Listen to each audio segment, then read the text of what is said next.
Hello বন্ধুরা, কেমন আছেন সবাই? আশা রাখছি আপনারা প্রত্যেকেই যে যেখানেই আছেন ভীষণই ভালো আছেন। আজ আপনাদের সঙ্গে শেয়ার করতে চলে এলাম দারুণ মজাদার পাটিসাপটার রেসিপি। যারা পিঠে পছন্দ করেন তাদের মধ্যে বেশিরভাগ মানুষই কিন্তু পাটিসাপটাও ভীষণ পছন্দ করেন। আজ আমি পাটিসাপটার রেসিপি শেয়ার করব আপনাদের সাথে। আর শীত থাকতে থাকতেই কিন্তু এইসব পিঠের আইটেমগুলো অবশ্যই আমাদের একবার ট্রাই করা উচিত। তো চলুন এবার চলে যাই মূল রেসিপিতে। পাটিসাপটা তৈরির জন্য আমি নিয়েছি ১ বাটি পরিমাণ ময়দা। আমার কাছে মেজারমেন্ট কাপ নেই, সেই কারণে আমি কিন্তু বাটি ইউজ করছি। ১ বাটি পরিমাণ ময়দা আমি প্রথমে নিয়ে নিলাম। আর ময়দার ডবল নেব চালের গুঁড়ি। এবার নিয়ে নেব ২ বাটি পরিমাণ চালের গুঁড়ি।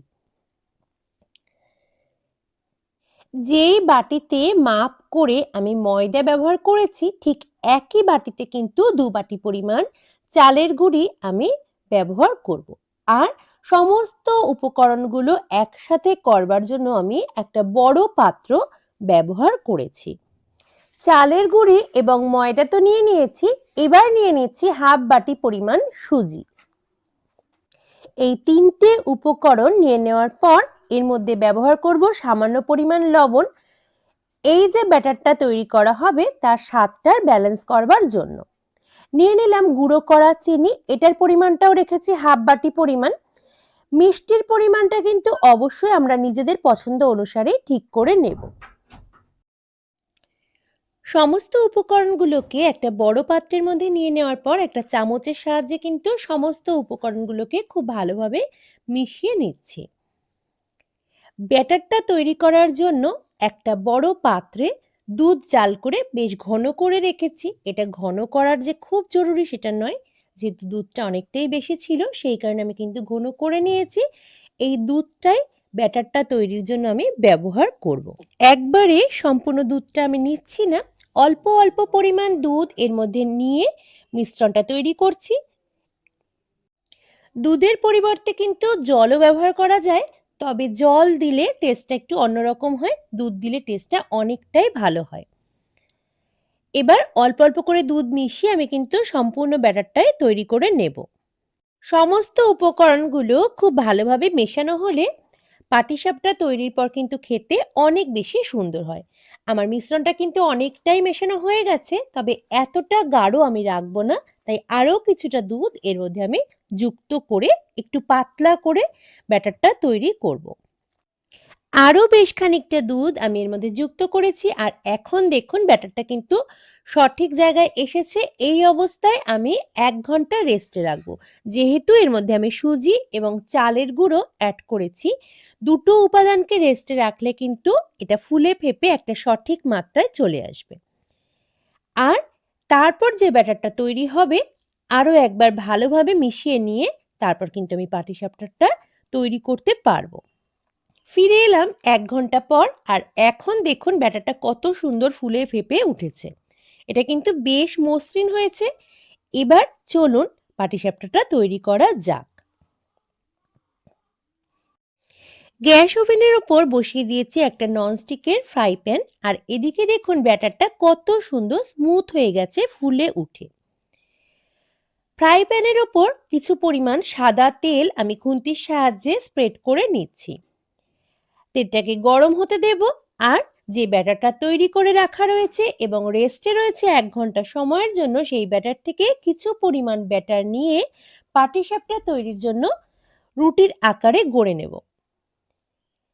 দেখুন কিছু সময়ের জন্য কিন্তু গরম হতে দিয়েছি। আর এবার দিয়ে দেব ব্যাটার। ফ্রাই প্যানে তেল দিয়ে দেওয়ার পর এটা কিন্তু বেশ ভালোভাবে গরম হয়ে গেছে। আর আমি এখন দিয়ে দিলাম বেশ কিছুটা পরিমাণ ব্যাটার। এটাকে স্প্রেড করে দিচ্ছি যাতে কোনো অংশে মোটা কোনো অংশে পাতলা না থেকে যায়। খুন্তির সাহায্যে কিন্তু গোল করে দেওয়ার চেষ্টা করছি। আর এবার এর উপর দিয়ে দেব কিছু পরিমাণ গুড়ের সন্দেশ। এই যে পুরটা এটা কিন্তু বাড়িতেও তৈরি করা যায়, তবে আজ আমি বাড়িতে তৈরি না করে কেনা সন্দেশই ব্যবহার করছি।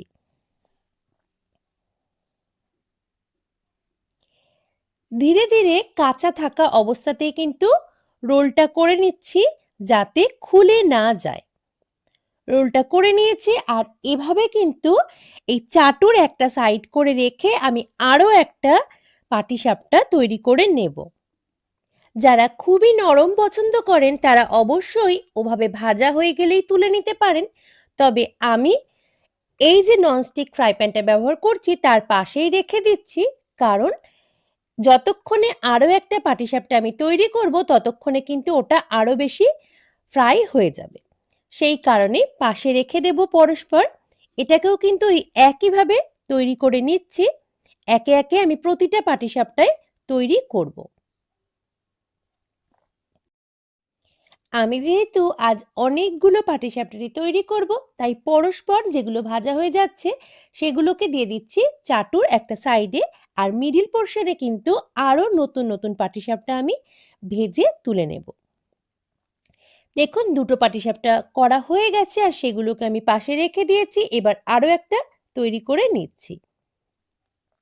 বাড়িতে ক্ষীর তৈরি করে নিয়ে এই পাটিসাপটার পুর হিসেবে ব্যবহার করলেও কিন্তু স্বাদটা আরও অনেক গুণ বেড়ে যায়। তবে আজ হাতে সময় কম থাকায় আমি কিন্তু সেটা করিনি, কিনে আনা পুরই আমি ব্যবহার করছি।